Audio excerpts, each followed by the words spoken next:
ವೀಕ್ಷಕರೇ, ಹರಿಓಂ ವಾಹಿನಿಯ ಯೋಗದ ಕುರಿತಾದ ವಿಡಿಯೋಗೆ ನಿಮಗೆಲ್ಲರಿಗೂ ಸ್ವಾಗತ ಸುಸ್ವಾಗತ. ಈ ವಿಡಿಯೋದಲ್ಲಿ ನಾನು ನಿಮಗೆ ತಿಳಿಸ್ಕೊಡೋದಕ್ಕೆ ಇಷ್ಟಪಡ್ತೀನಿ. ನೋಡಿ, ಈಗ ಬೇಸಿಗೆ ಹೇಳಿ ಕೇಳಿ ಭಾಳ ಸೆಕೆ ಇರುತ್ತೆ. ಎಲ್ಲ ಕಡೆ ಶೀಟು ಕಾಯುತ್ತೆ, ಸ್ಲ್ಯಾಬು ಕಾಯುತ್ತೆ. ಎಲ್ಲೂ ಕೂಡ ಉಳಿಯೋದಕ್ಕೆ ಸಾಧ್ಯನೇ ಇಲ್ಲ, ಒಳಗಡೆ ಉಳಿಯೋದಕ್ಕೆ ಸಾಧ್ಯ ಇಲ್ಲ, ಮಲಗೋಕ್ಕೂ ಸಾಧ್ಯ ಇಲ್ಲ, ನಿದ್ದೆನೂ ಬರೋದಿಲ್ಲ. ಆ ಥರದ ಪರಿಸ್ಥಿತಿ ಕೆಲವು ಏರಿಯಾಗಳಲ್ಲಿ ಇರಬಹುದು. ಇದನ್ನು ಸಹಿಸ್ಕೊಳ್ಳೋದು ಹೇಗೆ ಅಂದರೆ, ಬಿಸಿ ಇದ್ದಾಗಲೂ ಕೂಡ ನಿದ್ದೆ ಮಾಡೋದು ಅಥವಾ ಮನಸ್ಸನ್ನು ಅಟ್ಲೀಸ್ಟ್ ಶಾಂತವಾಗಿ ಇಟ್ಕೊಳ್ಳೋದು. ನಿದ್ದೆ ಬರದೇ ಇದ್ರೂ ಹೋಗಲಿ ಪರವಾಗಿಲ್ಲ, ಕಾಮ್ ಆಗಿದ್ರೂ ಇರ್ತೀನಪ್ಪ, ಆ ಥರ ಮೇಂಟೈನ್ ಮಾಡೋದು ಹೇಗೆ, ಆ ಥರದ ಒಂದು ಸಿಂಪಲ್ ಟೆಕ್ನಿಕನ್ನು ಈ ವಿಡಿಯೋದಲ್ಲಿ ನಾನು ನಿಮಗೆ ಹೇಳ್ಕೊಡ್ತಾ ಇದ್ದೀನಿ. ನೀವೇ ನಮ್ಮ ಚಾನಲ್ಗೆ ಸಬ್ಸ್ಕ್ರೈಬ್ ಆಗದೇ ಇದ್ದರೆ ದಯವಿಟ್ಟು ಸಬ್ಸ್ಕ್ರೈಬ್ ಮಾಡಿ. ಈ ಥರದ ಎಷ್ಟೋ ವಿಡಿಯೋಗಳನ್ನ ನಾವು ಕೊಡ್ತಿರ್ತೀವಿ, ಮುಂದೆ ಕೂಡ ನೋಡ್ಬೋದು. ಏನಿಲ್ಲ, ಭಾಳ ಸಿಂಪಲ್ ಟೆಕ್ನಿಕ್ಕು. ಕೂತ್ಕೊಳ್ಳಿ, ಯಾವ ಥರ ಕನ್ವೀನಿಯೆಂಟ್ ಆಗುತ್ತೋ ಆ ಥರ ಕೂತ್ಕೊಳ್ಳಿ. ಸೋಫಾದ ಮೇಲಾದರೂ ಇರಿ, ನೆಲದ ಮೇಲಾದರೂ ಇರಿ, ಮ್ಯಾಟ್ ಮೇಲಾದರೂ ಕೂತ್ಕೊಳ್ಳಿ. ಇದೇ ಥರ ಕೂತ್ಕೊಳ್ಳೋದಕ್ಕೆ ನಿಮ್ಮ ಹತ್ರ ಸಾಧ್ಯ ಆದರೆ ಭಾಳ ಒಳ್ಳೆಯದು. ಕೂತ್ಕೋತೀರಾ, ಕೂತ್ಕೊಂಡವರು ಕೈಗಳನ್ನ ಚೆನ್ನಾಗಿ ಬಿಡಿಸ್ಕೊಳ್ಳುವಂಥ ಪ್ರಯತ್ನ ಮಾಡೋದು. ಎಷ್ಟು ಸಾಧ್ಯನೋ ಅಷ್ಟು ಮೈ ಕೈಗಳನ್ನ ಫ್ರೀಯಾಗಿ ಇಟ್ಕೊಳ್ಳೋದು. ಕಾಲುಗಳನ್ನು ಕೂಡ ಬಿಡಿಸ್ಕೊಂಡಿದ್ರೆ ಅಂದರೆ ಈ ಥರ ಬಿಡಿಸ್ಕೊಂಡಿರೋದಕ್ಕೆ ಸಾಧ್ಯ ಆದರೆ ತುಂಬ ಉತ್ತಮ.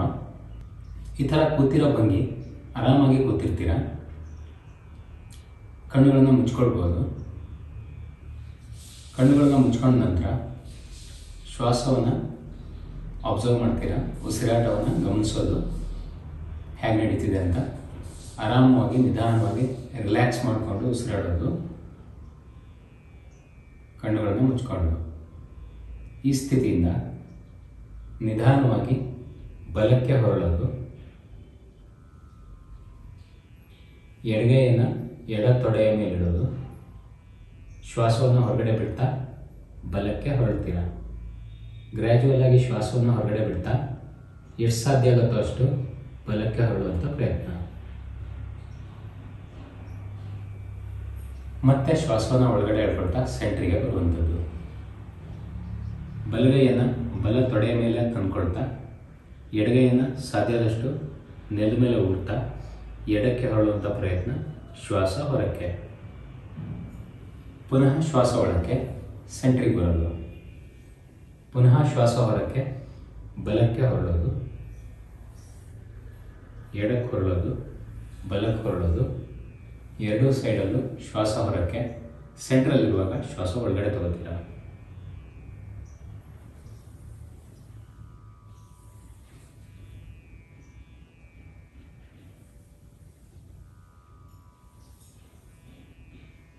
ಈ ಥರ ಶ್ವಾಸವನ್ನು ಅಬ್ಸರ್ವ್ ಮಾಡ್ತಾ ಎಡಕ್ಕೂ ಬಲಕ್ಕೂ ಹೊರಡುವಂಥ ಪ್ರಯತ್ನ. ನಿಧಾನಕ್ಕೆ ಬೆಂಡ್ ಮಾಡೋದು ಅಷ್ಟೇ.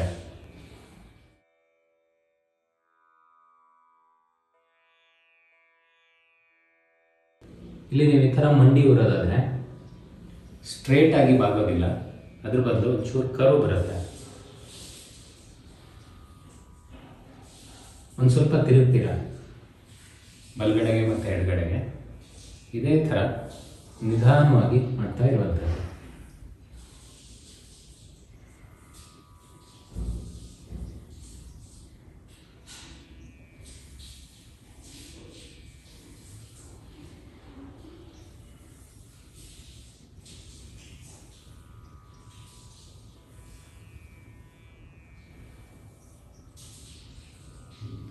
ಸುಮ್ಮನೆ ಕೂತ್ಕೊಳ್ಳೋ ಬದಲು ಅಥವಾ ಸುಮ್ಮನೆ ಮಲ್ಕೊಂಡಿರೋ ಬದಲು ಈ ಎಕ್ಸಸೈಸನ್ನು ಕಂಟಿನ್ಯೂ ಮಾಡ್ಕೊಂಡು ಹೋಗ್ಬೋದು.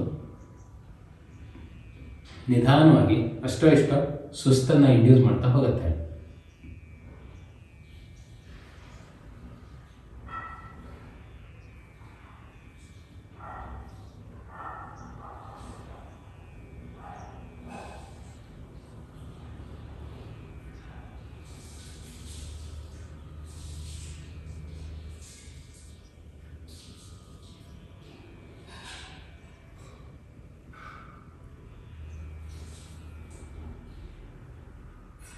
ಅಂದರೆ ಪೂರ್ತಿಯಾಗಿ ಇಷ್ಟೊಂದು ಬಾಗೋದಕ್ಕೆ ಸಾಧ್ಯ ಆಗದೆ ಹೋದರೆ,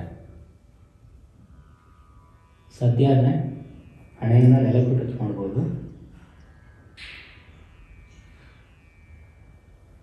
ಸಾಧ್ಯ ಇಲ್ಲ ಅಂತಂದರೆ ಇಷ್ಟೇ ಮಾಡಿದ್ರು ಆಗುತ್ತೆ. ಎಡಕ್ಕೂ ಬಲಕ್ಕೂ ಸ್ವಲ್ಪ ವಾಲುವಂಥ ಪ್ರಯತ್ನ ಮಾಡೋದು.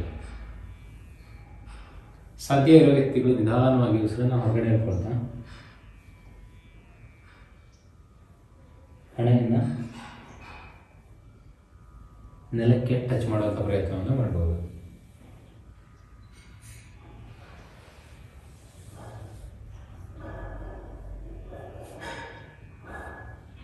ಬಲಗಡೆ ಟಚ್ ಆಗುತ್ತೆ, ಎಡಗಡೆ ಟಚ್ ಆಗಲ್ಲ. ಒಂದು ಸ್ವಲ್ಪ ಪ್ರಾಕ್ಟೀಸ್ ಬೇಕು ಅಂತ ಅನ್ಸುತ್ತೆ.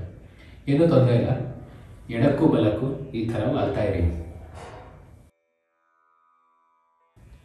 ಆಯಿತು, ಒಂದೇ ಪೋಸಲ್ಲಿ ಕೂತ್ಕೊಂಡಿದ್ದೀರಾ, ಬೇಜಾರು ಬರುತ್ತೆ. ತುಂಬ ಹೊತ್ತು ಒಂದೇ ಪೋಸಲ್ಲಿ ಕೂತ್ಕೊಂಡಿರೋದಕ್ಕೂ ಆಗೋದಿಲ್ಲ.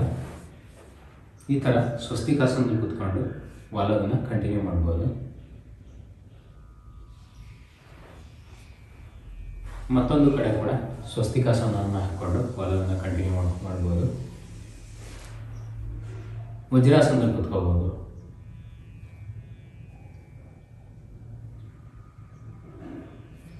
ಹೇಗೆ ಕೂತ್ಕೊಳ್ಳೋದಕ್ಕೆ ಸಾಧ್ಯ ಇದೆಯಾ ಅದೆಲ್ಲ ಆಸನದಲ್ಲಿ ಕೂತ್ಕೊಂಡು ಎಕ್ಸಸೈಸನ್ನು ಕಂಟಿನ್ಯೂ ಮಾಡ್ಕೊಂಡು ಹೋಗ್ಬೋದು. ಈ ಥರ ಕೂತ್ರೆ ಆಗುತ್ತೆ.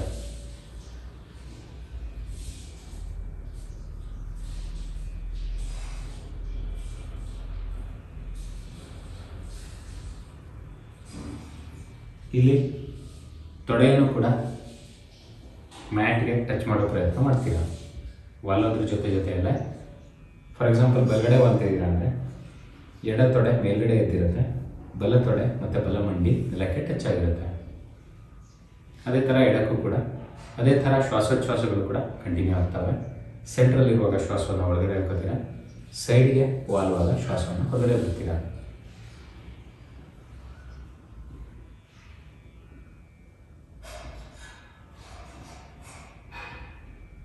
ಈ ಥರ ನಗ್ತಾ ಖುಷಿಯಾಗಿ ಮಾಡ್ತಾ ಇದ್ರಿ. ತುಂಬ ಬೆನಿಫಿಟನ್ನು ಕೊಡೋ ಎಕ್ಸಸೈಸ್ ಇದು.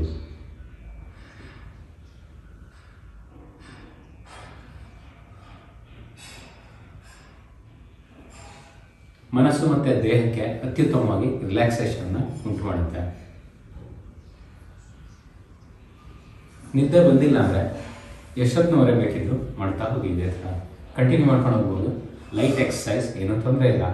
ಇದರಲ್ಲಿ ಇನ್ನೊಂದು ಟೈಪ್ ಕೂಡ ಹೇಳ್ಕೊಳ್ಳೋಣ ಅಂತ ಇದ್ದೀನಿ ನೋಡಿ. ಕೈಗಳನ್ನ ಈ ಥರ ಜಾಯಿನ್ ಮಾಡ್ತೀರಾ, ಬಲಕ್ಕೆ ತೊಗೊಂಡೋಗಿ ಇಡ್ತೀರಾ,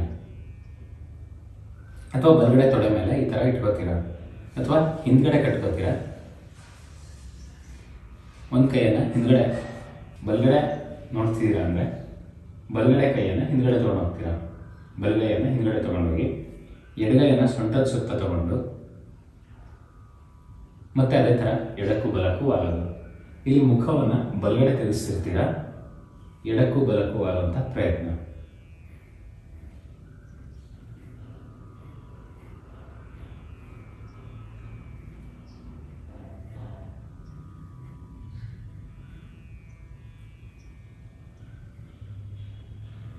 ಇಲ್ಲಿ ಉಸಿರಾಟದ ರೂಲು ಅದೇ ಥರ ಅಪ್ಲೈ ಆಗುತ್ತೆ.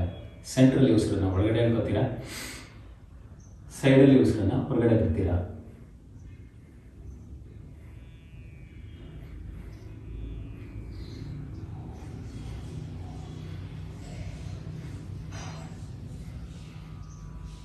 ಒಂದು ಸಲ ಈ ಥರ ಬಲಗಡೆ ತಗೊಂಡ್ರೆ ಮೇಲೆ ಬಲಗಡೆ ನೋಡ್ತಾ ಇರ್ತೀರ. ಬಲಗಡೆ ನೋಡ್ತಾನೆ ಎಡಗಡೆ ಮತ್ತು ಬಲಗಡೆ ದೇಹವನ್ನು ವಾಲಿಸೋ ಪ್ರಯತ್ನ ಮಾಡ್ತೀರಾ. ಸೊಂಟದಿಂದ ಬೆಂಡ್ ಮಾಡ್ತೀರಾ ಎಡಕ್ಕೂ ಬಲಕ್ಕೂ.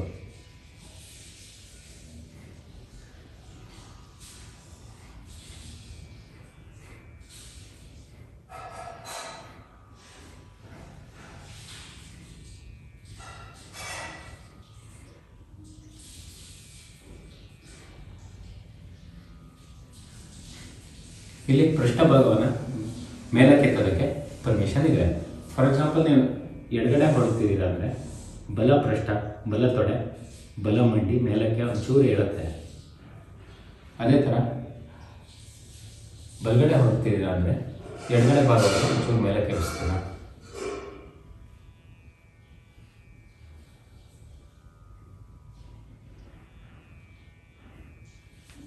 ಅದೇ ಥರ ಎಡಗಡೆ ಕೂಡ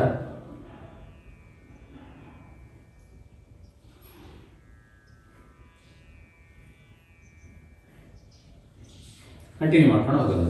ಎಡಗಡೆ ಮತ್ತು ಬಲಗಡೆ ಅಲ್ಟರ್ನೇಟ್ ಮಾಡ್ತಾ ಹೋದರೆ ಎಷ್ಟೊತ್ತು ಬೇಕಿದ್ರು ಇದೇ ಎಕ್ಸಸೈಸನ್ನು ನೀವು ಕಂಟಿನ್ಯೂ ಮಾಡ್ಕೊಂಡು ಹೋಗ್ಬೋದು.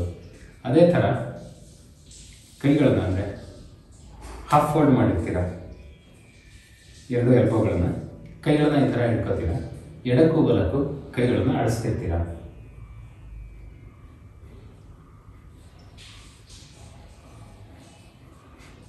ಎಲ್ಲ ಎಕ್ಸಸೈಸ್ಗಳಲ್ಲಿ ತುಂಬ ಕಾಮನ್ ಅಂದರೆ ಉಸಿರಾಟದ ರೂಲು ಅದು ಒಂದೇ ಇರುತ್ತೆ, ಏನೂ ಚೇಂಜ್ ಆಗಲ್ಲ. ಸೆಂಟ್ರಲ್ಲಿ ಉಸಿರನ್ನ ಒಳಗಡೆ ಇಟ್ಕೋತೀರಾ, ಎಡಕ್ಕೂ ಬಲಕ್ಕೂ ಹೋದಾಗ ಉಸಿರನ್ನ ಹೊರಗಡೆ ಬಿಡ್ತಾ ಇರ್ತೀರಾ.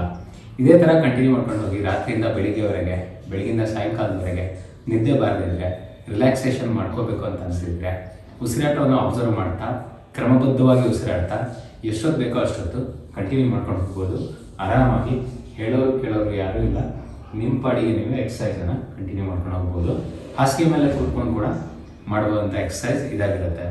ಏನಪ್ಪ ಅಂದರೆ ಬಿದ್ದೋಗೋ ಥರ ಇರಬಾರ್ದು, ಫರ್ಮ್ ಆಗಿ ಕೂತ್ಕೊಂಡಿರ್ಬೇಕು, ಆರಾಮವಾಗಿ ಕಂಟಿನ್ಯೂ ಮಾಡ್ಕೊಂಡು ಹೋಗಬೇಕು. ಮನಸ್ಸನ್ನು ಸಾಧ್ಯದಷ್ಟು ರಿಲ್ಯಾಕ್ಸ್ ಮಾಡ್ಕೊಳ್ತಾ ಇರಬೇಕು, ಗೊಂದಲಗಳನ್ನ ಕನ್ಫ್ಯೂಷನನ್ನು ಕಡಿಮೆ ಮಾಡ್ಕೋಬೇಕು. ಮುಖದಲ್ಲಿ ಸೀರಿಯಸ್ನೆಸ್ ಇರಬಾರ್ದು, ಆರಾಮಾಗಿ ನಗ್ತಾ ಖುಷಿಯಾಗಿ ಮಾಡ್ತಾ ಹೋಗಿ ತುಂಬ ಪರಿಣಾಮಕಾರಿಯಾಗಿರುತ್ತೆ. ನಿದ್ದೆ ಬಾರದೇ ಇದ್ರೂ ಕೂಡ ನಿದ್ದೆ ಮಾಡಿದಷ್ಟೇ ರಿಲ್ಯಾಕ್ಸೇಷನ್ನ, ಉತ್ಸಾಹವನ್ನು, ಉಪಯೋಗವನ್ನು ಇದು ಕೊಡುತ್ತೆ. ನಿಮಗೆ ಇದು ಉಪಯುಕ್ತವಾಗಲಿ ನಮ್ಮ ಚಾನಲ್ಗೆ ಸಬ್ಸ್ಕ್ರೈಬ್ ಮಾಡಿ. ವಿಡಿಯೋ ಇಷ್ಟ ಆಯಿತು ಅಂದರೆ ಲೈಕ್ ಹಾಕಿ, ಕಮೆಂಟ್ ಮೂಲಕ ಏನಾದರೂ ಅಭಿಪ್ರಾಯಗಳಿದ್ದರೆ ತಿಳಿಸ್ತಾ ಇರಿ ಅಂತ ಹೇಳ್ತಾ ವಿಡಿಯೋನ ಎಂಡ್ ಮಾಡ್ತಿದ್ದೀನಿ. ಹರಿ ಓಂ.